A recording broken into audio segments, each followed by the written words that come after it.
काय मग आणली रासायनिक खत? तुम्हीच तुम्हीच हो. आणली का रासायनिक खत आणली?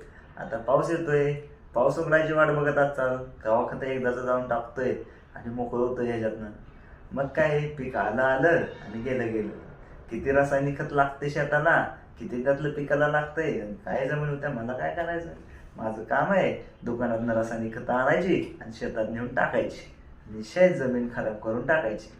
काय किती सांगितलं नका रासायनिक खतं वापरू. तुमची शेती तुम्ही कराल, तुमच्यानंतर तुमची पोरं काय करणार? ती खराब शेती चांगली करणार. कशी करणार? खराब झालेली शेती लवकर काही चांगली होत नाही आणि तुम्ही भरमसाठ रासायनिक खतं टाकायला लागलाय. अहो कुठं तरी थांबायला पाहिजे ना आपल्याला. कुठं तरी थांबा, ऑर्गॅनिक खताकडे वळा. ऑर्गॅनिक खताला रिझल्ट नाही. अहो कोण म्हणतं ऑर्गॅनिक खताला रिझल्ट नाही? अहो ते तर बदलायला आम्ही आलोय रघुनाथ ॲग्रो.